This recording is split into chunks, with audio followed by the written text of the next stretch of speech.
नमस्कार, मैं अपूर्वा सिंह हाजिर हूं एक बार फिर से सबसे बड़ा मुद्दा और सबसे बड़ी बहस लेकर। सियासी बयानबाजी में संतुलन साधना बेहद जरूरी होता है, लेकिन अगर शब्द अपना रास्ता भूल जाए तो बयानों के तीर भी अपने लक्ष्य से भटक जाते हैं। यूपी की सियासत में शब्दों का संतुलन बिगड़ा है और सियासी बवंडर खड़ा हो गया है। पूरे सूबे की पॉलिटिक्स 360 डिग्री घूम रही है। सपा बीजेपी में डीएनए को लेकर आर पार की जंग लगातार जारी है। डिप्टी सीएम ब्रजेश पाठक पर दिए गए एक बयान पर सपा की प्रतिक्रिया के बाद सियासी विवाद तूल पकड़ता जा रहा है। इस मामले में खुद सपा चीफ अखिलेश यादव भी कूद पड़े हैं। सपा प्रमुख अखिलेश यादव ने शनिवार रात एक लंबी पोस्ट लिखकर अपने हिस्से की सफाई और सपाइयों को हिदायत भी दे डाली है। लगे हाथों अखिलेश यादव ने अपना डीएनए भी बता डाला। अखिलेश ने एक्स पर लिखा, हम यदुवंशी हैं और यदुवंश का संबंध भगवान श्री कृष्ण से है, अतः ऐसे में आपके द्वारा हमारे डीएनए पर किया गया प्रहार धार्मिक रूप से भी हमें आहत करता है। अखिलेश यादव के पोस्ट पर डिप्टी सीएम ब्रजेश पाठक ने पलटवार किया है। डिप्टी सीएम ब्रजेश पाठक ने एक्स पर पोस्ट लिखकर सपा को जवाब भी दिया है। डिप्टी सीएम ने एक्स पर लिखा, हे योगेश्वर कृष्ण, इन शिशुपालों का ऐसे ही उपचार करते रहना जैसे यूपी की जनता पिछले 10 सालों से करती आ रही है, यही इनकी नियति होगी। डिप्टी सीएम ब्रजेश पाठक ने पोस्ट के जरिए सपा को पढ़ने की नसीहत भी दे डाली।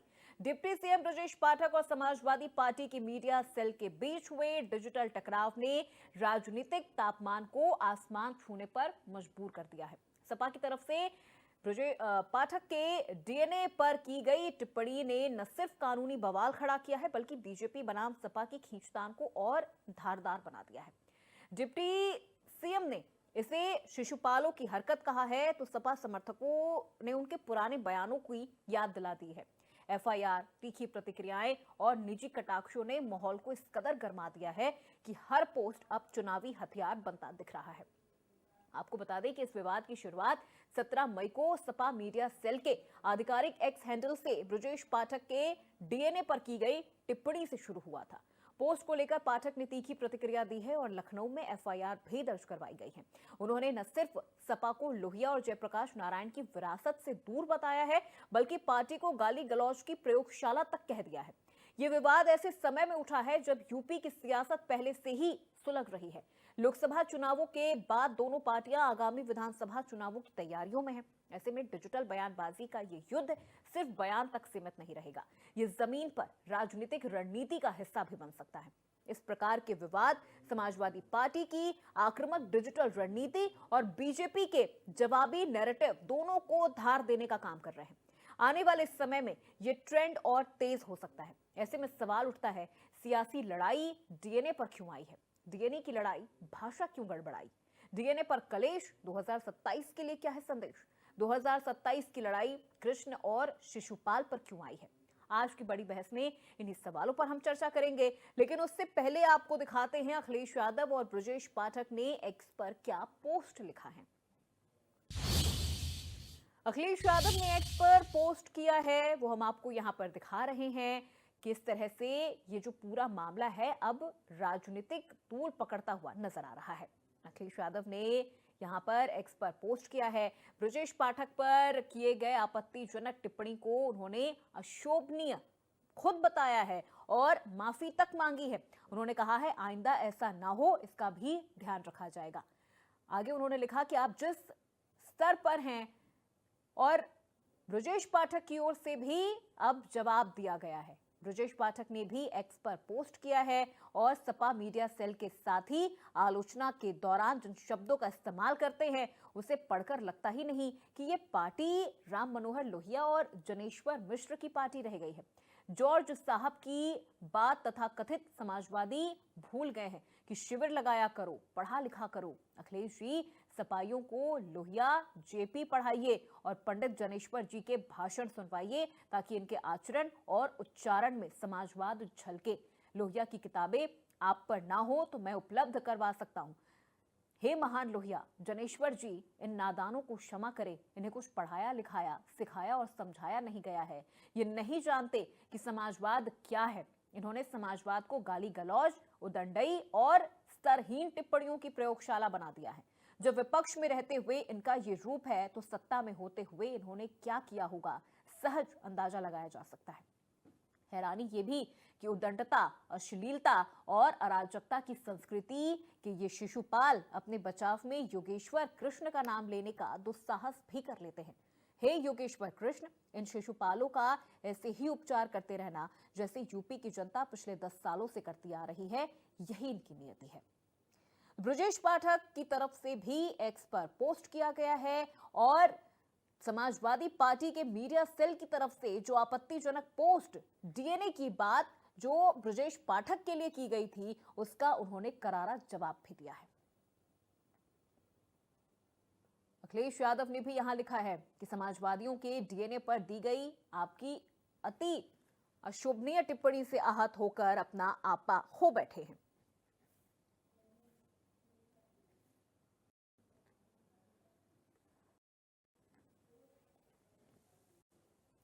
तो आज इन्हीं सवालों पर बड़ी बहस होगी, चर्चा होगी और आखिर जानेंगे कि किसका डीएनए क्या कह रहा है।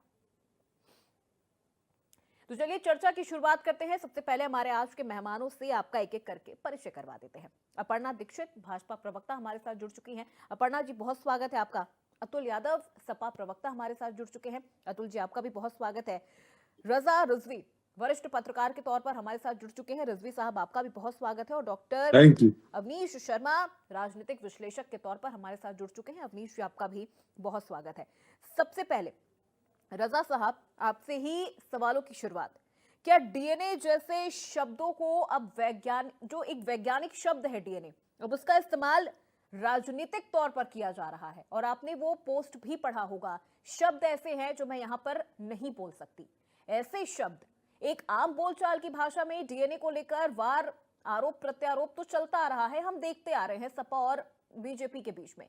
लेकिन अब जो चीजें हैं वो हद से बाहर हो गई हैं। ऐसे शब्दों का इस्तेमाल एक डिप्टी सीएम के लिए।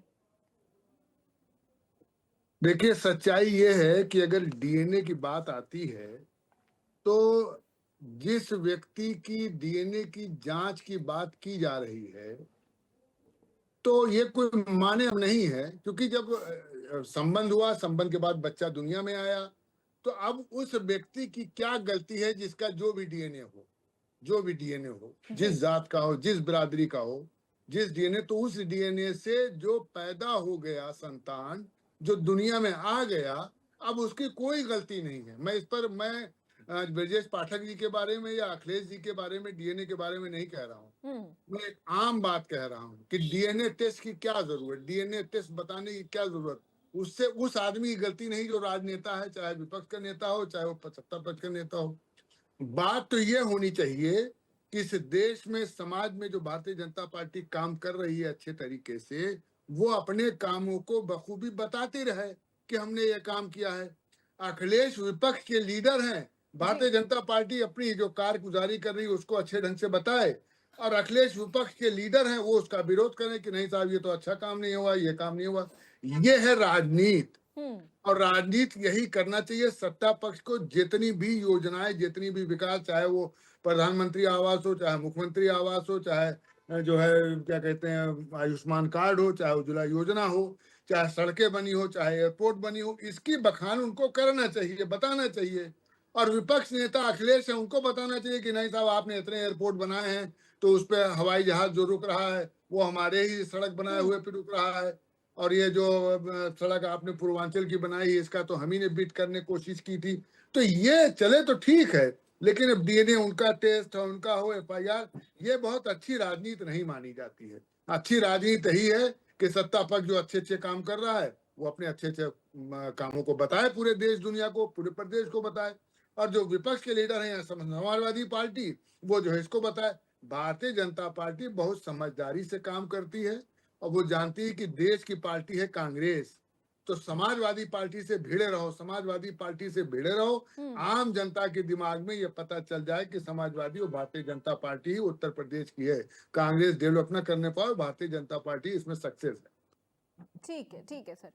लेकिन अतुल जी, सर, जो जी। शब्द, जिस तरह की भाषा का इस्तेमाल किया गया है, देखिए अगर डीएनए की बात होती है, अभी तक ये आरोप प्रत्यारोप और डीएनए को लेकर जो विवाद है ना बीजेपी और सपा के बीच में, वो हम बहुत समय से देखते आ रहे हैं। लेकिन अब जो भाषा और जिस तरह की शैली का इस्तेमाल किया गया है, ये तो जायज नहीं है ना सर। इन चीजों को फिर डिफेंड देखिए, किया जाता है। हालांकि अखिलेश यादव ने माफी भी मांगी है और ये भी कहा है कि आगे से ऐसा नहीं होगा। फिर ऐसा करने की नौबत ही क्यों आई? अखिलेश यादव जी ने माफी नहीं मांगी। हमारे माननीय राष्ट्रीय अध्यक्ष जी ने कहा कि हमने उत्तर प्रदेश के उप मुख्यमंत्री जी की टिप्पणी का संज्ञान लेते हुए पार्टी स्तर पर अपने लोगों उन लोगों को समझाने की बात कही है जिन्होंने मतलब आपक होते हुए और जो इस प्रकार की जो अशोभनीय टिप्पणी जो समाजवादियों पर उत्तर प्रदेश के डिप्टी सीएम करते रहते हैं, उस संदर्भ में उन्होंने बात को रखा। एक चीज बता दीजिए, पिछड़ी अगर समाजवादी पार्टी में ज्यादातर पिछड़े वर्ग से बहुत ज्यादा लोग जुड़े हुए हैं और पिछड़े वर्गों का डीएनए क्या, डीएनए के विषय में डिप्टी सीएम साहब बोलेंगे तो हम क्या सहन कर लेंगे उनको? चलो हमारे किसी कार्यकर्ता की या किसी की बात थोड़ी सी कड़वी हो सकती है और अशोभनीय भी हो सकती है, उस पर हमारे माननीय राष्ट्रीय अध्यक्ष जी ने समझा दिया गया है कि इस प्रकार की नौबत नहीं आनी चाहिए। और डिप्टी सीएम को भी कहा गया कि उनको भी सुनना चाहिए कि डीएनए जो है एक वैज्ञानिक पद्धति है। डीएनए का मतलब क्या है? डीऑक्सी राइबोन्यूक्लिक एसिड, यानी कि वो जब कोई बच्चे के संदर्भ में पता लगाने के लिए है क्या? मतलब समाज क्या मतलब ये किस प्रकार की, वो स्वास्थ्य मंत्री हैं, डिप्टी सीएम भी हैं, उत्तर प्रदेश के एक संवैधानिक पद पर बैठे हुए हैं, उनको क्या इस प्रकार की भाषा शोभा देती है? अगर एक बात बता, अपूर्वा सिंह जी आप एक बात बताइए कि आपका चैनल प्रतिष्ठित चैनल है, हम आपके चैनल के विषय में किसी चैनल के विषय में डीएनए की बात करें तो ये भी शोभा नहीं देता। हमारा मानना है कि वो डिप्टी सीएम है, जनता की बात करें, डॉक्टरों की बात करें, एमबीबीएस कितने डॉक्टर भर्ती हुए, बीएमएस कितने डॉक्टर भर्ती हुए, कितने नर्सिंग स्टाफ कितना भर्ती हुआ, कितना अन्य स्टाफ भर्ती हुआ जो स्वास्थ्य सेवाओं के संदर्भ में, इसकी बात उनसे कभी नहीं करी जाएगी। स्वास्थ्य चरमरा रहा उसकी बात कभी नहीं करी जाएगी। वो सिर्फ डीएनए समाजवादियों का, अगर समाजवादियों का डीएनए बताएंगे तो हम भी उनका डीएनए बता देंगे, और हमारे लोगों ने बता दिया तो तिलमिला गए। तब एक इंसान को सोचना चाहिए कि जब किसी पर कोई कुछ बोलेगा तो प्रतिक्रिया भी आएगी, और प्रतिक्रिया आएगी, कई बार सार्थक भी आ सकती है और थोड़ी सी अशोभनीय भी हो सकती है। अशोभनीय के लिए अशोभनीय हमारे देश में लोकतांत्रिक शब्दावली में उचित नहीं है, इसको मैं भी मानता हूं। लेकिन डॉक्टर हमारे डिप्टी सीएम साहब, हम भी उनका सम्मान करते हैं, वो एक संवैधानिक पद पर है, उनको भी विपक्षी पार्टी समाजवादी पार्टी है, समाजवादियों को डीएनए बताने की जरूरत ना करें। दूसरी, अगर वो हमारे डीएनए को बताएंगे तो यदुवंश का जो है, यदुवंश शिरोमणि भगवान श्री कृष्ण से हम सब जुड़े हुए हैं, और भगवान श्री कृष्ण का डीएनए बताने की कोशिश करेंगे तो करारा जवाब पाएंगे। ये धार्मिक चीजें हैं, इनमें भी वो ना पड़े। लेकिन एक मिनट सर, अतुल जी, शब्दों की गरिमा, शब्दों का चयन, भाषा की शैली, क्या इन चीजों का ध्यान रखना जरूरी नहीं है? मैं वो शब्द बोल नहीं सकती, मैंने वो पोस्ट पढ़ा है, मैंने वो पोस्ट पढ़ा है। एक मिनट सर, एक मिनट, मेरी बात सुन लीजिए। मैंने वो पोस्ट पढ़ा है, मैं वो शब्द यहां बोल नहीं सकती। अब आप सोच लीजिए, जिन शब्दों को मैं यहां बोल नहीं सकती, उन शब्दों का इस्तेमाल किया गया है। राजनीतिक लड़ाई राजनीतिक स्तर पर ही लड़िए सर। आम बोलचाल की भाषा में अगर आप डीएनए का इस्तेमाल कर रहे हैं, डीएनए शब्दों का इस्तेमाल कर रहे हैं, वो चीजें ठीक है, वो एक हद तक होती है, जैसे सब चीजों को देखकर हम लगातार इन चीजों को देख रहे हैं। डीएनए की ये जो लड़ाई है बीजेपी और सपा की, ये कोई पहली बार नहीं है, कोई नई लड़ाई नहीं है, इससे पहले भी हुई है। लेकिन जिन शब्दों का इस्तेमाल किया गया है वो गलत है। देखिए, ऐसा है कि हमारे माननीय राष्ट्रीय अध्यक्ष जी के द्वारा जो हमारे कार्यकर्तागण जो कोई आपक होकर के ऐसी बात लिख दी है, उन्होंने कहा कि आइंदा ऐसा ना हो, हमने अपने लोगों से आश्वासन ले लिया है। लेकिन ये आशा करते हैं ऐसा कि बार बार सपा में क्यों करना पड़ता है सर? ऐसा बार बार सपा में क्यों करना पड़ता है, ये भी सवाल उठता है। अगर जब ये हमारे माननीय राष्ट्रीय अध्यक्ष जी ने ये भी कहा है कि जो डिप्टी सीएम है, आपसे भी ये आशा की जाती है कि आप जिस प्रकार की अशोभनीय बयानबाजी करते हैं उस पर भी आपको एक विराम लगाना चाहिए। उन्होंने सभी के लिए कहा, ऐसा नहीं है। हमारे माननीय राष्ट्रीय अध्यक्ष जी पढ़े लिखे हैं, वो कभी भी अशोभनीय भाषा को बढ़ावा नहीं देते हैं, ना इस तरह की परिपाटी हमारी रही है, ना हम समाजवादियों की ऐसी परिपाटी है। रही बात, ये भारतीय जनता पार्टी के लोग डीएनए की बात करते हैं। प्रधानमंत्री जी के द्वारा बिहार में डीएनए बताया गया था, तो वहां की बिहार की जनता ने माननीय प्रधानमंत्री मोदी जी को करारा जवाब दिया था इस चीज का, और उत्तर प्रदेश की जनता और समाजवादी लोग जो है जनता के बीच में इस बात को बताएंगे और जनता करारा जी। जवाब देगी। ये पिछड़ों का डीएनए, पिछड़ समाजवादी पार्टी के पिछड़ों को, जो पिछड़े समाज से आने वाले लोग ज्यादातर समाजवादी पार्टी में है, क्या पिछड़ों का डीएनए बताना इनको शोभा देता है? चलिए, अपूर्वा सिंह जी, आप बता ठीक है दीजिए। अतुल जी, है? ठीक है, ये जवाब चीजें ले गलत लेते होती हैं, हैं। जवाब ले ये जो लेते हैं विज्ञान अपर्णा जी से जवाब लेते हैं। अपर्णा जी, अब देखिए, क्या ये जो पूरी राजनीतिक चर्चा है अब ये नीतियों पर नहीं, नस्ल और डीएनए की हो गई है, और जिस तरह से ब्रजेश पाठक जी को लेकर जो भाषा, जिन शब्दों का इस्तेमाल किया गया है वो बहुत अशोभनीय है। वो ऐसे शब्द हैं जो यहाँ बोले भी नहीं जा सकते, उन शब्दों का इस्तेमाल किया गया है। लेकिन फिर आरोप ये भी लगता है कि भाई शुरुआत आप करते हैं, आपने हमें इतना उकसा दिया, आपने हमें इतना प्रोवोक कर दिया कि हमें मजबूरी में इन शब्दों का इस्तेमाल करना पड़ा है, जो अब दोबारा नहीं होगा। अपूर्वा जी, मैं कड़े शब्दों में इसकी सबसे पहले तो निंदा करती हूँ। इन्होंने बोला, प्रवक्ता महोदय ने, समाजवादी पार्टी के अतुल जी ने, कि उन्होंने माफी नहीं मांगी। तो सबसे पहले तो ये बताइए कि उन्होंने माफी क्यों नहीं मांगी इन शब्दों के लिए। किसी के दिवंगत माता पिता के बारे में इस तरीके की अशोभनीय, निंदनीय, नीचता पूर्वक, घटिया मानसिकता को दर्शाती हुई एक पोस्ट आई। तुमसे इतना, उन्होंने क्या कहा था? उन्होंने देवरिया में बोला था कि समाजवादी पार्टी, पूरी समाजवादी पार्टी के लिए बोला था कि जब भी समाजवादी पार्टी रही तो उन्होंने हमेशा गुंडागर्दी की, उन्होंने हमेशा अराजकता को बढ़ावा दिया, उन्होंने जंगल राज को बढ़ावा दिया। ऐसे तमाम उन्होंने ऐसे काम किए जो मुझे लगता है कि ठीक नहीं। तो ये तो समाजवादी पार्टी और उनके चाल चलत चेहरा के लिए था ना। आपने किसी के दिवंगत माता पिता को व्यक्तिगत पोस्ट करके आपने जीवी रोड का रेड लाइट एरिया का जिक्र किया है और उसमें माता पिता को गालियां दी हैं। तो आपकी यही सोच है क्या? और आप समर्थन करने बैठ गए प्रवक्ता महोदय, और समर्थन करने बैठ गए आपके मैंने कहीं भी इस बात का आपके समर्थन नहीं अखिलेश किया। यादव जी। तो क्या आप मैंने भी अपने हमने माता पिता कभी के बारे में समर्थन, ऐसा हमारे सुन सकते हैं? राष्ट्रीय अध्यक्ष अतुल जी जी ने बताइए अपने, ना, जिन लोगों ने, अतुल जी, आप जिन अपने हमारे माता पिता उत्साही के बारे में समर्थन कर सकते हैं? अगर कोई गलत बोल रहा है हमारे तो आप समर्थन माननीय करने उतर बैठे, आप देखिए, ये भी कह डिप्टी रहे हैं। सीएम एक संवैधानिक तो पद अतुल पर जी है। सुन लीजिए प्लीज। हमने अतुल उस जी, बात का अतुल जी, खंडन अतुल किया। जी, हमारे माननीय राष्ट्रीय अध्यक्ष जी ने खंडन खंडन किया किया। ना, हम माफी हमने क्यों अपने नहीं मांगी? कार्यकर्ताओं से मैं कहा बस ये कह रही हूँ, माफी नहीं, क्यों नहीं हमारे मांगी? कार्यकर्ता जो बताइए, भी, जिसने भी माफी कहा, क्यों नहीं मांगी? आप ऊपर माफी ऊपर से ये देखिए, समर्थन करने की जो कोशिश कर रहे क्या हैं लगातार क्या समाजवादियों का कि डीएनए हाँ, बताएंगे? उन्होंने माफी नहीं समाजवादियों का मांगी, नहीं। उन्होंने माफी अपर्णा नहीं जी, क्या मांगी, समाजवादी ये बताने ब्रजेश की कोशिश पाठक कर को रहे किसने हैं। संविधानिक अधिकार दे माता दिया पिता को समाजवादियों को डीएनए गालियां दी बताने के जाती लिए? हैं। आप ज्यादा ब्रजेश अगर पाठक जी मानते को हैं जो श्री कृष्ण संवैधानिक भगवान पद में, पे उत्तर प्रदेश के अपूर्वा डिप्टी जी सीएम है, चुप कीजिए, उनको ऐसे थोड़ी समाजवादियों ना को बात डीएनए होगी। बताने का किसने अधिकार दे ये दिया तो चुप है? कराइए, उनका किसने वकील किसने कीजिए। ये ये क्या अधिकार तरीका है, दे बीच में दिया? आके कूदने लग गए? ये क्या मैंने बीच में आके दे कूदा रहे नहीं हैं? हो। एक एक करके आपने सर, एक एक आपने करके। क्या जब बात अतुल कही, जी, दे रहे हैं आप? चलिए ऐसा सर, नहीं है आपने अपनी कि बारी में जो अपनी बात रखी, समाजवादियों अब को रुक डीएनए जाइए। बताने अपर्णा लग जी को सुन जाएंगे, लीजिए पहले, डिप्टी सीएम जी तो एक हम बार करारा उनकी जवाब बात नहीं सुन देंगे। लीजिए। वो देखिए सर, अब जो चीजें हैं, जिस तरह से जिन चीजों को रखा गया है, जिन शब्दों का इस्तेमाल किया गया है, उन चीजों को नकारा नहीं जा सकता। और ये कैसा उत्साह है, ये आपकी मीडिया सेल का देखिए, कैसा हमारे उत्साह है, और ये कैसा मीडिया सेल है किसी हमने राजनीतिक पार्टी का जो इस तरह के शब्दों क्या का इस्तेमाल कर रही है? हमारे माननीय राष्ट्रीय अध्यक्ष जी ने, अपूर्वा सिंह जी, हमारे माननीय राष्ट्रीय अध्यक्ष जी ने इसका खंडन किया हुआ है, बाकायदा इसका खंडन किया हुआ है। उन्होंने कहा इस प्रकार की वो तो आइंदा बीजेपी ऐसी तो कोई कह रही है घटना माफी मांगिए, बीजेपी कह रही है माफी मांगिए, आप ऐसे माफी शब्दों का मांगिए। इस्तेमाल नहीं कर सकते बीजेपी हैं। जो आप समाजवादियों अगर को राजनीतिक लड़ाई लड़ रहे हैं तो सर शब्दों का भी तो डिप्टी इस्तेमाल वैसे ही सीएम होना जब चाहिए ना। संवैधानिक एक पद पर बैठ राजनीतिक करके लड़ाई अगर आप लड़ रहे हैं तो समाजवादियों का वैसे ही डीएनए शब्दों का भी गिराएंगे, तो इस्तेमाल हम करिए। कैसे बैठे ये तो रहेंगे? गाली गलौज और नहीं, बिल्कुल नहीं, अभद्रता वाली चीजों पर नहीं, आप उतर आए हैं, समाजवादियों का जिन डीएनए शब्दों को बताएंगे। इस्तेमाल भी नहीं किया जा सकता। मैं आपने- बोल भी नहीं सकती यहाँ पर। बीजेपी कह रही है माफी तो मांगिए। अपूर्वा जी, कहने का तात्पर्य है कि ये माफी नहीं मांगी इन्होंने, इसको ये समर्थन कर रहे हैं। पहले तो इनकी सोच पर जाइए। दूसरा, अपने खुद के ये जो कार्यकर्ता हैं, अगर ये समाजवादी पार्टी सत्ता में आ जाएगी तब ये क्या क्या करेंगे? आज अगर विपक्ष में है 10 वर्षों से और लगातार जनता इनको नकार रही है, जब ये सत्ता में आएंगे तब इनका कौन सा रौद्र रूप देखने को मिलेगा?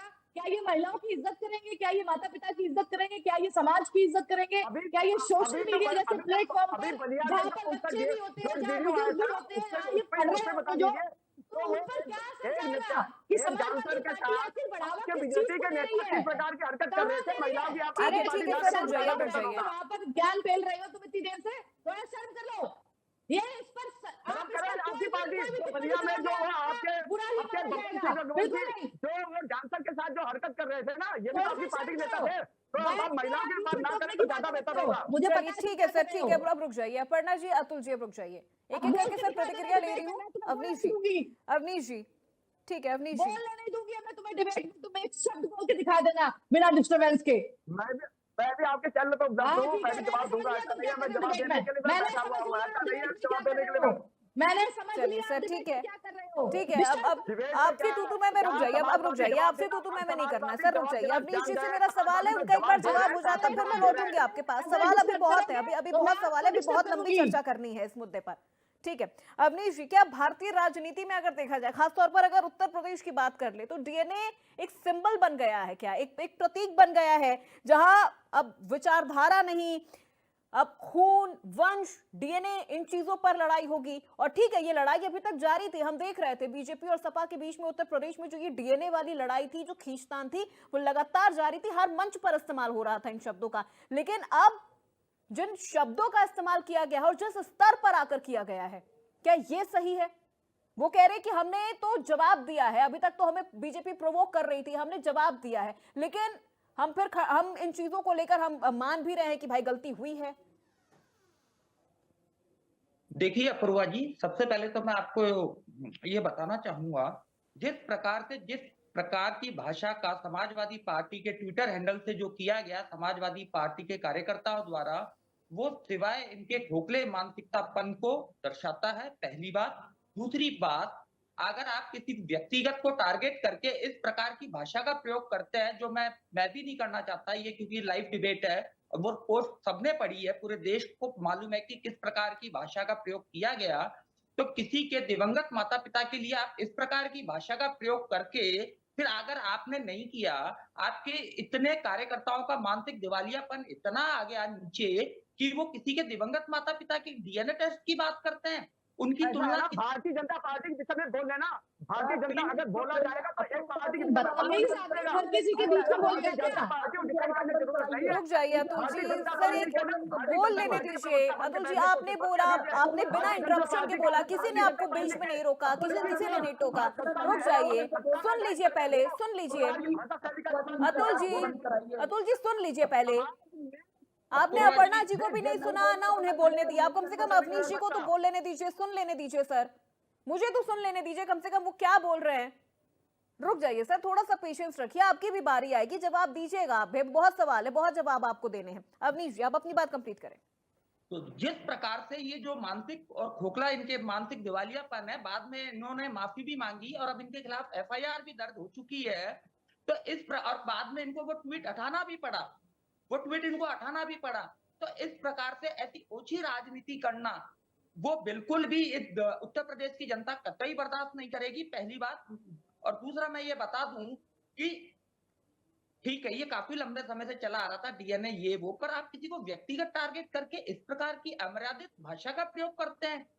लेकिन ये अवनीश किसी जी, भी सपा ये कह रही है कि हमें प्रोवोक किया जाता है, बार बार मंचों से हमारे डीएनए को लेकर सवाल उठाया जाता है, हम तो यदुवंश हैं, हम कृष्ण के हमारे पूर्वज कृष्ण रहे हैं, हम उनकी पीढ़ी हैं, हम आगे बढ़ रहे हैं, फिर हमारे डीएनए को बोलना, इसका मतलब कृष्ण के डीएनए पर सवाल उठाना है, वो ये कह रहे हैं। शिशुपाल भी तो यदुवंशी था, वो कौन था? कौन प्रोवोक कर रहा है इनको? कोई प्रोवोक नहीं कर रहा। ये सिर्फ ये प्रकरण इनके पास मुद्दे उठाने को कुछ ही नहीं है। जो उत्तर प्रदेश में जो एक विकास की जो एक चल रहा है विकास, ये चाहते हैं कि अगले चुनाव में जैसे इनकी सरकार बनती है, इनको कोई वो नहीं है। विपक्ष में रहते हुए विपक्ष के लायक तो काम तो नहीं करते, सरकार से सवाल तो नहीं करते, इधर उधर की अनगल बातें करते हुए अब तो भाषा की इन्होंने मर्यादा की हद कर रखी है कि इस प्रकार की, अब फिर उसको हटाते हैं। अरे आपने अगर आप उसको सही मानते तो मत हटाते ना आप। अब तो कानून अपना काम करेगा पूर्वा जी, एफआईआर हो चुकी है, कानून अपना काम करेगा।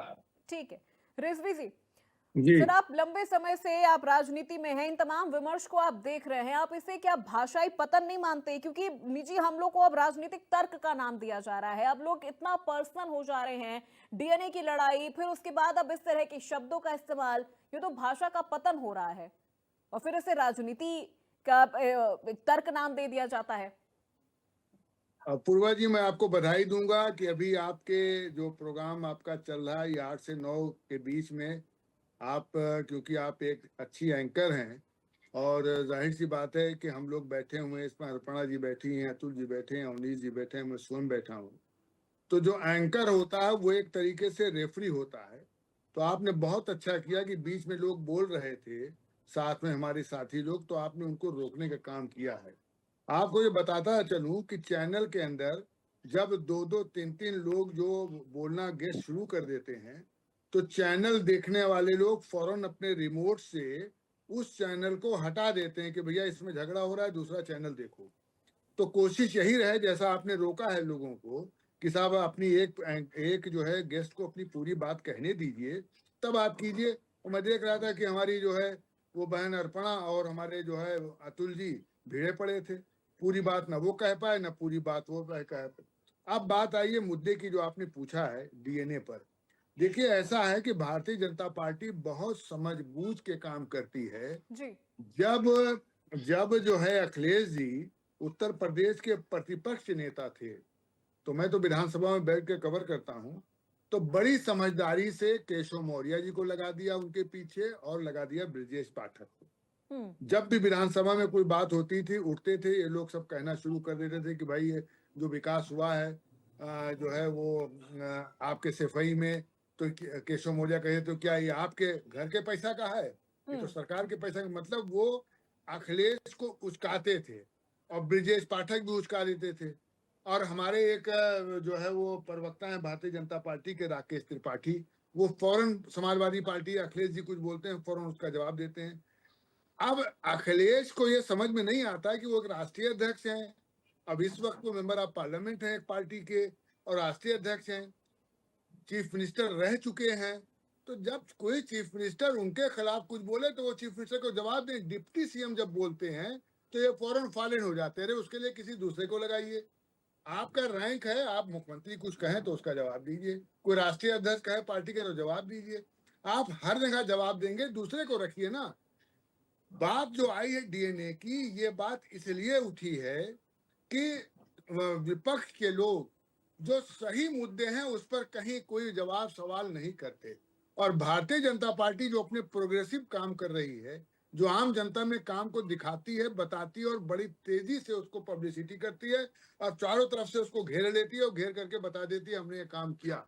आप देखिए वक्फ संशोधन का बिल पास हुआ, पास होने के बाद पूरे प्रदेश ने उसने जो है वक्फ सुधार संशोधन के लिए हर जिले के अंदर जो है मीटिंग करके, उनके मंत्री जा करके, उनके जो है कार्यकर्ता जा करके घूम घूम के पूरा ये अभी मामला आया तिरंगा यात्रा, पूरे देश और पूरे प्रदेश में तिरंगा यात्रा। अभी मुख्यमंत्री जी ने 5 कालीदास से जो तिरंगा यात्रा निकाली, इतनी भारी संख्या में भीड़ थी। यानी ये भारतीय जनता पार्टी बहुत समझदारी से हर चीज को लुक लेती है और लुक के आगे बढ़ा देती है, और उसका जो है एक तरीके से बहुत अच्छे तरीके से उसकी पब्लिसिटी होती है और आम जनता का रुझान बढ़ जाता है। विपक्ष की जो जिम्मेदारी है वो विपक्ष ठीक से जिम्मेदारी नहीं ले पा रहा है, और पता नहीं क्या कारण है कि नहीं ले पा रहा है। और सत्ता पक्ष जो है वो सत्ता पक्ष की जिम्मेदारी भली भांति लेकर के अपना प्रचार प्रसार अच्छा कर लेती है। तो कहीं ना कहीं भारतीय जनता पार्टी समझदारी से इनको डीएनए में इसमें उलझा देती है और ये इसी सब का जवाब देते रहते हैं। भारतीय जनता पार्टी एक सूझबूझ की पार्टी है, वो बड़ी समझदारी से कहाँ क्या कहना है, कब नहीं कहना है, कब जोर से कहना है, कब धीमे से कहना है, वो कह के निकल जाती है। आम जनता अपना देखती है, विपक्ष उसका कोई बात अच्छे तरीके से जो उसका रोल है वो रोल उत्तर प्रदेश में ठीक से तो अदा करे। बिल्कुल बिल्कुल रिजवी साहब, क्योंकि देखिए शुरुआत इस पूरे विवाद की तब हुई थी जब ब्रजेश पाठक ने यह कहा था कि गुंडागर्दी तो समाजवादी पार्टी का डीएनए है। अतुल यादव जी, बात गुंडागर्दी की हो रही थी, बात इन अपराधों को लेकर हो रही थी कि ये समाजवादी पार्टी का डीएनए है, फिर ऐसे शब्दों का इस्तेमाल करने के लिए कैसे बीजेपी ने प्रोवोक कर दिया, जिन शब्दों का इस्तेमाल किया गया? चलिए अपूर्वा जी, जो देखिए जो समाजवादी पार्टी, आप जवाब इन्हीं तरह से, आप इन्हीं शब्दों का इस्तेमाल करके जवाब देते। आपको जवाब देने के लिए तो किसी ने मना नहीं किया था ना, खुद बीजेपी ने आपको मना किया था, आप जवाब देते। फिर आपकी ये आईटी सेल कैसे आपके मीडिया सेल काम कर रही है सर? देखिए हमारे राष्ट्रीय अध्यक्ष जी ने इस पर लंबा चौड़ा, जो अभी आपने पढ़ के आपने भी पढ़ा, मैं भी कहूँ तो दोबारा से मैं पढ़ देता हूँ, उस पर बार बार पढ़ने से समय जो है ना वो होगा जायज होगा। नहीं सर, वो तो हमने भी पढ़ लिया, वो सबने पढ़ लिया, फिर उस पोस्ट को भी हमने पढ़ा, इसे डिलीट करना पड़ गया। नहीं, इस संदर्भ में हमारे राष्ट्रीय अध्यक्ष जी ने उन सबको समझाया कि आप लोग आपा ना खोए। जो माननीय माननीय डिप्टी सीएम के द्वारा आसोबरी जो टिप्पणी करी गई थी। और माननीय डिप्टी सीएम को भी समझना चाहिए, वो संवैधानिक पद पर बैठे हुए हैं और डीएनए के विषय में जानते हैं, भली भांति जानते हैं कि डीएनए क्या होता है। तो उनको भी समाजवादियों को डीएनए पे ज्यादा नहीं बोलना चाहिए, डीएनए जैसी भाषा का इस्तेमाल भी नहीं करना चाहिए। दोस्तों, वो संवैधानिक पद पर बैठे हुए हैं और उत्तर प्रदेश से बड़े राज्य के मुख्यमंत्री हैं, उनको भी सोचना चाहिए कि वो विकास से बात करें, अन्य चीजों में बात करें, लेकिन वो समाजवादियों का डीएनए का चैलेंज करेंगे तो ऐसा होता है कोई ना कोई तो जवाब कभी ना कभी करारा जवाब दे देता है। मैं उस भाषा का समर्थन नहीं करता हूं, लेकिन उनको भी, डिप्टी सीएम को भी सोचना चाहिए कि समाजवादियों का डीएनए बताएंगे तो समाजवादी भी उनका डीएनए बता देंगे। तो ये एक चीज है कि कभी ना कभी किसी के माता पिता के बारे में बताएंगे क्या अतुल जी? किसी के मरे हुए माता पिता के बारे में आप गालियां देंगे, उनकी माँ उनकी बात कंप्लीट हो जाने दीजिए, फिर मैं सीधे आपके पास आ रही हूँ। अपर्णा जी एक मिनट, ठीक है अतुल जी, आप अपनी बात विद इन 1 मिनट आप कंप्लीट करिए, फिर मैं अपर्णा जी का रुख करूंगी।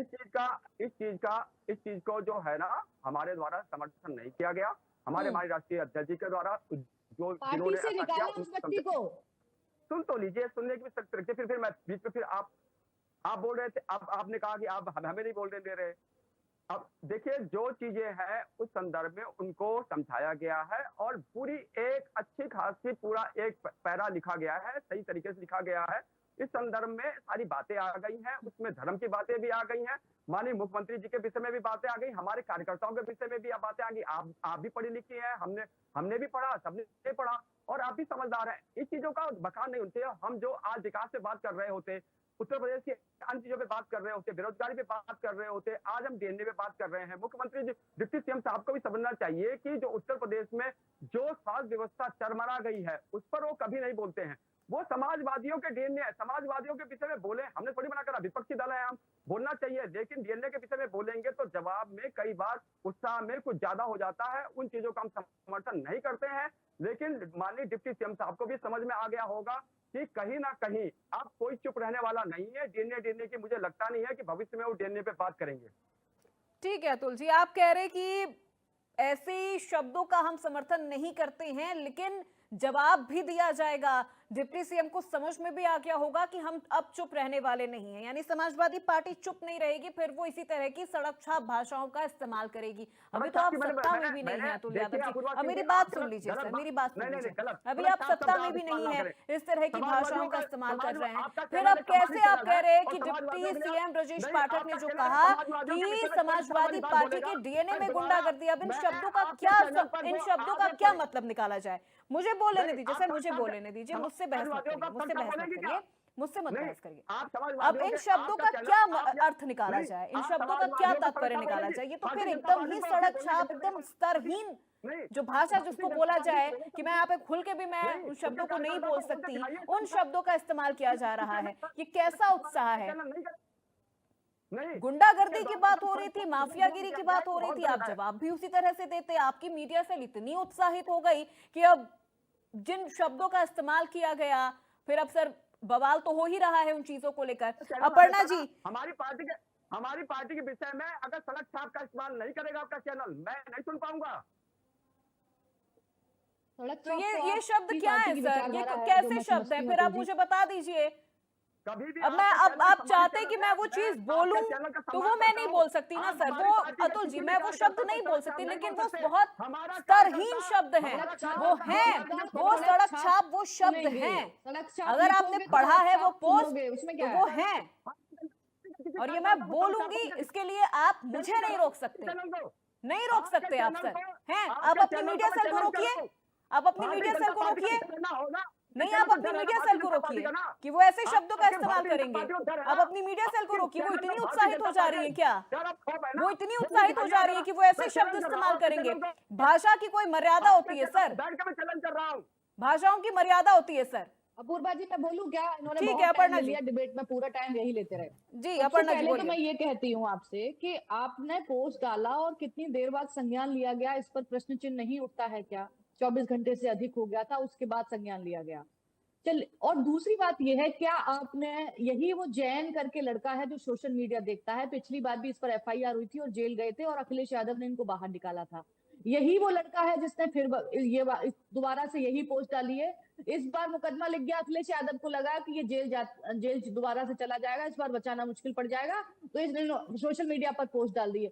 आखिरकार उस लड़के से इतना प्रेम क्यों है अखिलेश यादव जी को, और इतना बढ़ावा क्यों देते हैं कि वो इस तरीके की गंदी बातों का इस्तेमाल करता है, किसी के माँ बाप को गालियां देने का काम करता है।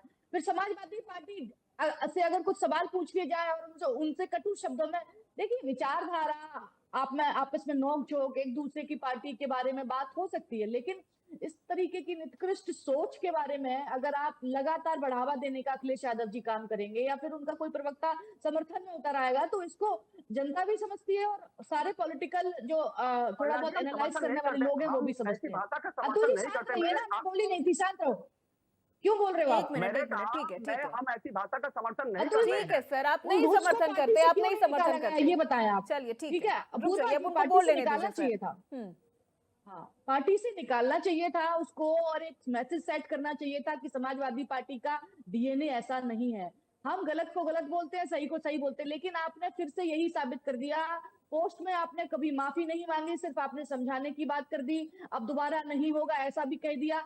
आपने माफी नहीं मांगी ना, उस व्यक्ति से माफी मंगवाई, सोशल मीडिया के हैंडल से आपने डिलीट तो करा दिया, लेकिन अगर अच्छा तो ये होता कि आपने उसको बाहर निकाला होता और उसी हैंडल से माफीनामा भी आता, तो लोगों में मैसेज जाता कि अखिलेश यादव जी ऐसी बातों का समर्थन नहीं करते। या हमारे श्रद्धेय मुलायम सिंह यादव जी जो मंचों से कहते थे लड़कों से गलतियां हो जाती हैं, मैं इसीलिए कहती हूँ कि समाजवादी पार्टी सत्ता में आने के लिए किसी भी रूप में, किसी को सबक सिखाने के लिए, किसी का मुंह बंद करने के लिए निचले स्तर पर जाकर जो काम करने का प्रयास करती है, वो कहीं ना कहीं इस जहर उगलने की बात होती है कि हाँ, आप जब सत्ता में रहते हो तो आप करते क्या हो, जंगल राज क्यों आ जाता है, क्यों आप लोगों को समझते नहीं हो, समाज में एक अराजकता का माहौल पैदा कर देते हैं, छोटे छोटे लोग गुंडई पर उतर आते हैं हर गाड़ी में। समाज, एक कहावत भी है कि जिस गाड़ी में बैठा है सपा का नेता, उसमें समझ लो एक बढ़िया सा गुंडा, क्योंकि वो अपने गली मोहल्ले में गुंडागर्दी करता है, आप उसे सपोर्ट करते हो, इसीलिए लोग डरते हैं कि समाजवादी कहीं आ गई तो दोबारा से कहीं फिर से वही भ्रष्टाचार, वही जंगल राज, वही लूट खसोट ना होना शुरू हो जाए। आप इसीलिए सत्ता में नहीं आ पा रहे हो, उसको ये समझने की जरूरत है समाजवादी पार्टी को और अखिलेश यादव जी को, और इस तरीके के बयानों से तो बिल्कुल भी बचने की जरूरत है। और समर्थन में उतर कर यहाँ पॉलिटिक्स बाजी करना, मुझे नहीं लगता ये बहुत ही अच्छा सब्जेक्ट और मैसेज देने की बात हो रही है। एकदम गलत मैसेज गया है, इस पर माफी न मांग के अपूर्वा जी। ठीक है अवनीश जी, ये भाषा का पतन इसे देखा जाए राजनीतिक विश्लेषक के तौर पर, क्या आपकी राय है? ये भाषा का पतन है, जैसे शब्दों का इस्तेमाल हो रहा है, और फिर जब राजनीतिक लड़ाई है तो फिर उस स्तर की लड़ाई हो। देखिए अपूर्वा जी, जैसा कि मैंने आपको पहले भी बताया, पिछले 10 साल से ये सत्ता से काफी दूर रह चुके हैं, तो इनका एक मानसिक दिवालियापन है, इससे ज्यादा ये कुछ और नहीं है। पर इस मानसिक दिवालियापन में ये इतने पागल हो चुके हैं कि इनको ये भी होश नहीं रहता कि हम क्या लिख रहे हैं और किसके लिए लिख रहे हैं। अरे वो तो डिप्टी सीएम थे, अगर ये किसी कॉमन मैन के लिए भी लिखते इस प्रकार की भाषा, तो वो क्या जायज ठहराई जा सकती है क्या? किसी भी सूरत से जो गलत था वो गलत ही रहेगा अपूर्वा जी, ये लाख सफाई पेश कर दें वो सही नहीं हो सकता। इसका सबसे बढ़िया ये है कि समाजवादी पार्टी ये तो कह रही है कि हम इसका समर्थन नहीं करते, आप उस लड़के को उसको बाहर निकालिए, उसका एक माफीनामा डलवाइए, बात यही खत्म है। और आगे से भविष्य में आपके लिए भी अच्छा है, मैं तो आपको भी एक सलाह दे रहा हूं अतुल यादव जी, उस लड़के को बाहर निकाल करके माफीनामा डलवाइए, क्योंकि जिस प्रकार का वो ट्विटर हैंडल में जो उसने किया सोशल मीडिया पे, वो कतई बर्दाश्त नहीं किया जा सकता, वो बिल्कुल गलत है। बस मेरा आपसे इतना निवेदन है, उसको बाहर का रास्ता दिखाइए, और बाकी पुलिस तो उसको गिरफ्तार कर ही लेगी, जांच का विषय है, जांच चल रही है, एफआईआर उसके खिलाफ हो चुकी है। मंत्री जी को भी गिरफ्तार कर लिया होगा भोपाल में मंत्री जी को भी गिरफ्तार कर लिया होगा। सबसे बड़ी इनकी पता है विडंबना क्या है? इनकी विडंबना जो हमारी सेना के अफसर के विषय में अनर्गल बात बोली गई थी, मंत्री को गिरफ्तार कर लिया होगा। जानते हैं इनकी सबसे बड़ी विडंबना यही है अपूर्वा जी, ये नहीं मानने को राजी है। ठीक है सर, एक एक करके डॉक्टर साहब ऐसे नहीं सर, ऐसे नहीं, मुझे भी समझ में नहीं आ रहा है सर, आप लोग क्या बोल रहे हैं। रुक जाइए एक एक करके। ठीक है, नहीं चश्मा ना, थोड़ा सा दोनों पक्षों को लगाया कीजिए, एक पक्ष चश्मा लगाना उचित नहीं होता है। उसको डिलीट क्यों किया फिर आपने, जब आप उसका पक्ष ले रहे हो? बता दीजिए, जो आप समाजवादी पार्टी को बैठ करके यहाँ पे भारतीय जनता पार्टी के प्रवक्ता के रूप में जो डिफेंड कर रहे हो, तो ये चीजें क्या उचित हैं? आप सब क्या ब्रजेश पाठक जी के विषय में एक शब्द आपसे बोला गया? आप नहीं, ब्रजेश पाठक जी के विषय में क्या बोला गया? चलिए ठीक है सर, रुक जाइए, अब रुक जाइए, अब रुक जाइए। पिछड़ों का डीएनए खराब बताएंगे? मुद्दे पर रहिए सर, मुद्दे पर रहिए। रुक जाइए, रिजवी साहब से मेरा सवाल है, रुक जाइए सर, रुक जाइए, रुक जाइए। नहीं, ब्रजेश पाठक जी को पिछड़ी जातियों का डीएनए बताने का किसने हक दे दिया? सर रुक जाइए, अतुल जी, अवनीश जी, भगवान श्री अतुल कृष्ण जी, का अवनीश जी, DNA अब रुक जाइए सर। बताने का रिजवी किसने साहब से मेरा सवाल है, उनसे पहले सवाल ले लेती हूँ, फिर मैं लौटूंगी आपके नहीं, पास। आप बता दीजिए भगवान श्री कृष्ण का फिर DNA क्या यूपी था? की डॉक्टर साहब राजनीति को आप बताइए, लंबे अविनाश वक्त से शर्मा देख जी, रहे हैं। भगवान अब रुक जाइए अतुल जी, अतुल जी, अवनीश जी, सर प्लीज रिक्वेस्ट कर रही हूँ मैं आप दोनों से, रुक जाइए, थोड़ा सा पेशेंस रखिए, थोड़ा सा पेशेंस रखिए। सबसे बारी बारी से सर मुझे सवाल लेना है, सबको जवाब देने का मौका देना है, सबको बोलने का मौका देना है, प्लीज रुक जाइए। ठीक है सर, रुक जाइए। अवनीश जी, अतुल जी, रुक जाइए। रिजवी साहब, यूपी की राजनीति को आप बहुत लंबे वक्त से आप देख रहे हैं, क्योंकि अब जो ये लड़ाई यूपी की है, ये वर्ग बनाम वंश की लड़ाई हो गई है, डीएनए की लड़ाई हो गई है। देखिए, ऐसा है कि समाजवादी पार्टी को, भारतीय जनता पार्टी को और कांग्रेस को, जितनी भी पार्टियां हैं उत्तर प्रदेश की, उनको अब लगता है कि 2027 बिल्कुल करीब है, मुहाने पर है। तो उस मुहाने को अपने दिमाग में रख के पार्टियां बड़ी तेजी से जो है अटैक कर रही हैं, और अटैक करके वो आम जनता के दिल में सिंपैथी बनाना चाहती हैं कि हमारी पार्टी की सिंपैथी आम जनता के दिल में हो जाए, जिससे 2027 की हम जो है वो बेड़ी पार कर दें।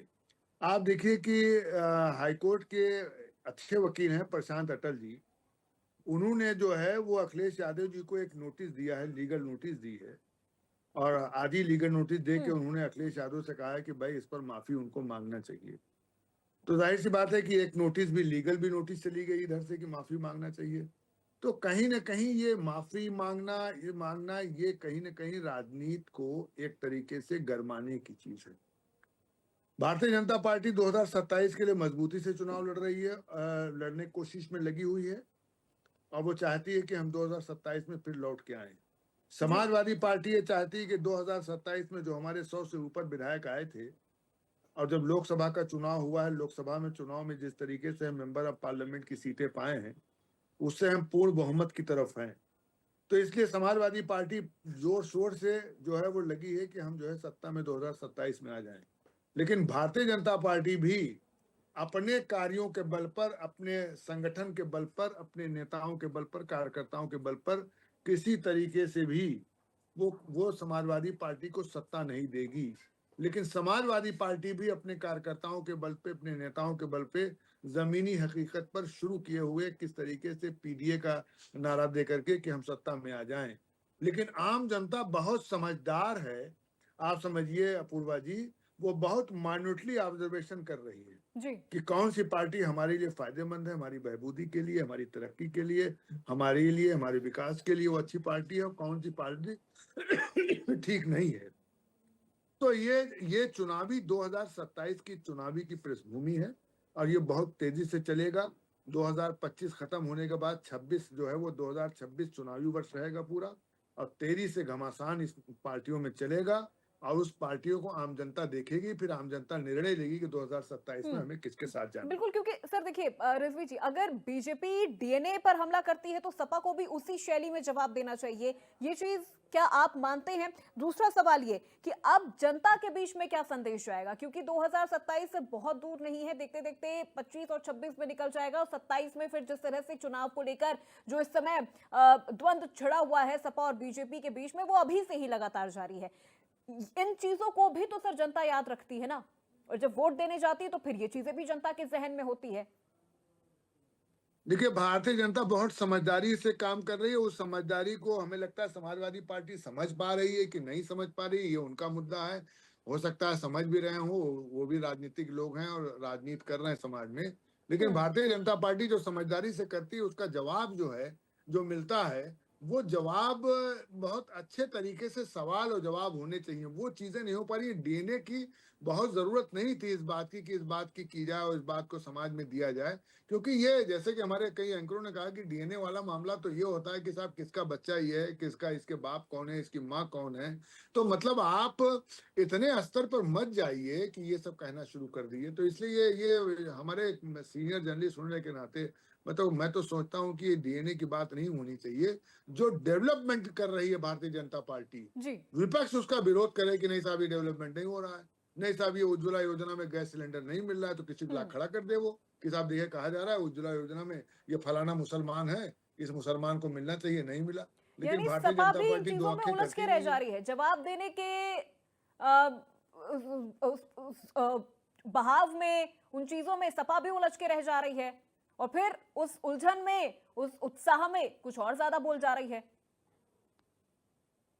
नहीं, ये तो सही है कि उत्साह में मतलब इधर की उधर बात हो जा रही है। देखिए सच्चाई बात ये होती है, पक्ष और LPU creating placement records. Final year student getting 2.5 crore package. Over 1,700 LPU students got package from 10 lakh to 2.5 crore. Education revolution starts at LPU. Admissions closing soon. Apply now. के पास बजट होते हैं, उसके बाद कर्मचारी होते हैं, अधिकारी होते हैं, उस तरीके से वो बजट लेकर के प्रदेश का विकास करने की योजना बनाता है। प्रतिपक्ष का काम यह है कि जो योजनाएं सरकार दे रही है उस योजनाओं में खामियां निकाले कि साहब ये गलत हो रहा है, ये अच्छा नहीं है, ये सड़क बहुत खराब बन गई, ये जो है अस्पताल की दवा ठीक से नहीं मिल रही है। लेकिन वो चीजें जो प्रतिपक्ष का मामला है, प्रतिपक्ष अच्छे तरीके से नहीं उठा पा रहा है। भारतीय जनता पार्टी उसका बखूबी फायदा ले रही है और अच्छे तरीके से लेकर के, जिनसे वोट भी नहीं मांगती भारतीय जनता पार्टी, लेकिन सरकारी योजनाएं जब आती है तो वो दो अक्खें नहीं करती, उनको भी सरकारी योजनाओं में शामिल करती है, उनको हिस्सा देती है, चाहे वो अनाज बांटने का काम हो, चाहे उज्ज्वला योजना हो, और चाहे जो है वो आयुष्मान कार्ड हो, चाहे प्रधानमंत्री आवास हो, चाहे मुख्यमंत्री आवास हो। तो उसमें दो आंखी नहीं कि साहब मुसलमान का वोट तो नहीं मांगते भारतीय जनता पार्टी, लेकिन योजनाएं आती हैं तो योजनाओं में देने के लिए तैयार रहती। तो ये सब बहुत समझने की जरूरत है और देखने की जरूरत है, विपक्ष को भी और प्रतिपक्ष को भी। चलिए और ठीक है मतलब सर, सत्ता फाइनल पार्टी को। कमेंट ले लेते हैं। अतुल जी, शुरुआत आपसे, जी। फाइनल कमेंट उस पूरे विषय पर। देखिए, जो विकास की बात होनी चाहिए, उत्तर प्रदेश में एक बड़ा राज्य है और हम सब विकास की बात करें। जो माननीय डिप्टी सीएम साहब के साथ जी के द्वारा जो डीएनए की बात की जाती है, इससे अब मुझे लगता है कि माननीय वो डिप्टी सीएम साहब अब इसमें विराम लगाएंगे और विकास के संदर्भ में बात करेंगे। और हम लोग जो है विकास की बात चाहते हैं, महंगाई जो ठीक इतनी है। चरम पर, उस पर हम बात करना चाहते हैं। आपके चैनल पर भी वही बात करना चाहते हैं। ठीक है, और ये चीजें वाकई में सार्थक चीजें नहीं है। और जो इन चीजों से उठ के पर भी बाकी कभी- और भी चीजें हैं, और भी मुद्दे हैं सर, उन चीजों पर भी अगर विपक्ष सत्ता पक्ष का ध्यान लेकर जाए, सत्ता पक्ष का ध्यान केंद्रित करे, तो मुझे लगता है 27 के लिए भी राह थोड़ी आसान हो सकती है विपक्ष के लिए। Aparna ji, final comment ma'am. देखिए पूरा ओवरऑल जो भी मैंने पोस्ट पढ़ा अखिलेश यादव जी का, उसे देखकर ये लगा कि जैसे उस लड़के से वो खुश हो गए और उन्होंने सिर्फ और सिर्फ डराने के लिए, एक बात कहने के लिए उन्होंने ये पोस्ट लिख दिया कि नहीं देखिए हम इसका समर्थन नहीं करते। अगर सच में वो नाराज हुए होते, उस लड़के को पार्टी से बाहर निकाल दिया होता और एक मैसेज सेट किया होता और अपनी पार्टी के प्रति अगर इतने सजग होते, क्योंकि ये उस लड़के ने इकलौती मछली ने पूरा तालाब गंदा किया, कहावत जो सिद्ध होती है वो इसमें सिद्ध हो रही है। अगर वो लड़का इस तरीके की मानसिक सोच का है तो उसे बाहर निकालने का रास्ता होना चाहिए था और मैसेज देने का रास्ता होना चाहिए था। और मुझे ऐसा लगता है कि माफी भी मंगवानी चाहिए थी उस लड़के से, लेकिन ऐसा नहीं हुआ। तो कहीं ना कहीं अखिलेश यादव जी को ये पूछने का है कि आप माफी मंगवाएंगे उस लड़के से या आप खुद मांगेंगे माफी, या फिर पुलिस की कार्रवाई का आप इंतजार करिए। नहीं, वो लड़का जेल तो अब जाएगा ही। इतनी अशोभनीय टिप्पणी के बाद वो भी डिप्टी सीएम एक सूबे के, उनकी माता पिता, दिवंगत माता पिता के लिए ये कभी बर्दाश्त नहीं किया जाएगा और न ही ये जनता करेगी। ठीक है, अवनीश जी। देखिए अपूर्वा जी, मैं सिर्फ इतना ही कहना चाहूंगा कि निश्चित तौर पर एक समझदारी दिखाते हुए अखिलेश यादव जी को उस लड़के को बाहर का रास्ता दिखाना चाहिए, जैसा कि हमारी बहन अपर्णा जी भी कह रही है, हमारे रजा साहब भी कह रहे हैं, इनको बाहर का रास्ता दिखाना चाहिए और एक माफी उससे डलवाई जानी चाहिए, क्योंकि ये बात बिल्कुल ठीक है, उसके खिलाफ एफआईआर है और जांच भी होगी और जांच में वो साबित है ही, इसमें तो कोई दो राय ही नहीं है। लेकिन मैं कहना भी यही चाहूंगा कि अखिलेश यादव जी को उसको तुरंत बाहर का रास्ता दिखाए। चलिए ठीक है, सभी मेहमानों का बहुत शुक्रिया। वक्त हमें इतनी इजाजत दे रहा है, आज की इस चर्चा को यहीं पर समाप्त करना होगा। लेकिन देखिए, अब जिस तरह से उत्तर प्रदेश की राजनीति वैसे ही बहुत ज्यादा गर्माई हुई है, लेकिन अब जिस तरह से डीएनए पर जो ये लड़ाई छिड़ गई है, डीएनए वाला जिन एक बार फिर से बोतल से बाहर आ गया है। और डिप्टी सीएम ब्रजेश पाठक ने कहा था कि समाजवादी पार्टी का जो डीएनए है वो गुंडागर्दी वाला डीएनए है, जिसके बाद समाजवादी पार्टी के ऑफिशियल एक्स जो ट्विटर हैंडल है वहां से एक ऐसा पोस्ट किया जाता है जिसने इस पूरी लड़ाई की दिशा ही बदल कर रख दी। ऐसे शब्दों का इस्तेमाल, ऐसी भाषाओं का इस्तेमाल किया गया है जो बोला भी नहीं जा सकता है। और उसके बाद से अब समाजवादी पार्टी क्या संदेश देगी 2027 के लिए जनता को, क्योंकि अब मुश्किल और जो रास्ते हैं अब वो धीरे धीरे समाजवादी पार्टी के लिए और ज्यादा कठिन होते जा रहे हैं। तो आज की इस चर्चा में मेरे साथ बस इतना ही। प्रदेश की तमाम खबरों के लिए आप देखते रहिए इंडिया न्यूज उत्तर प्रदेश।